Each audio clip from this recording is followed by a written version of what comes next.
Ano na kayang kapalaran ni Anthony Jennings sa 2025? May hugot siya sa posting para sa pelikula nilang And the Breadwinner Is na first movie sana nila ng tambalan ni Maris Racal. Pero sa kainitan ng promo ng MMFF entry na pinagbibidang pelikula ni Vice Ganda, inilantan ng kanyang ex-girlfriend Jamila Villanueva ang landian nila ng collab team. Kaya ayon hindi sila naka-eksena sa MMFF parade at hindi na sila nag-promote ng pelikula. Si Maris piniling mamundo kasama ang mga kaibigan. Anyway, ito nga po ang post na Anthony. Tulad ng karamihan, maaga din po ako naging breadwinner kaya ramdam ko ang hirap at saya na bitbit nila araw-araw. May mga araw dyan na mahirap kaya malaga sa akin ang pamilya at ang mga kaibigan ko na pamilya ko na din kasi sa bawat problema na pinagdadaanan ko sila lang ang nagsisilbing sandalan ko na kahit anong mangyari palagi silang may paraan para mapasaya ako. Itong pelikulang And the Breadwinner Is talagang malapit sa puso ko. Poster pa lang maluwa-luwa na ako eh. Ngayong Pasko ito po ang aming pinakamalaking handog para sa inyo. How true kaya ang chika na tuluyan ng binitiwan ng cornerstone bilang talent ang singer-songwriter na si Moira de la Torre dahil sa ugali nito?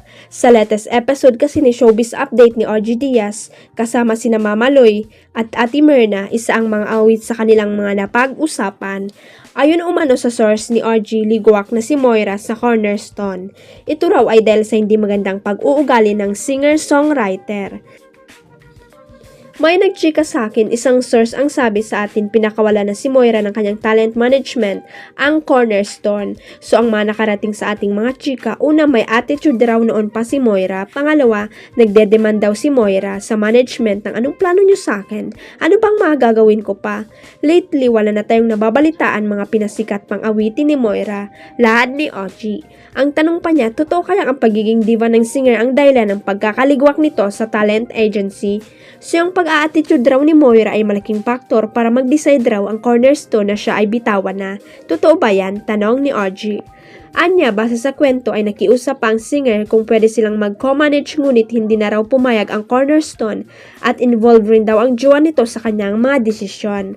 Malaki raw na bahagi ng mga desisyon ni Moira yung kanyang boyfriend ngayon, non-showbiz ata itong boyfriend, chika ni Orgy.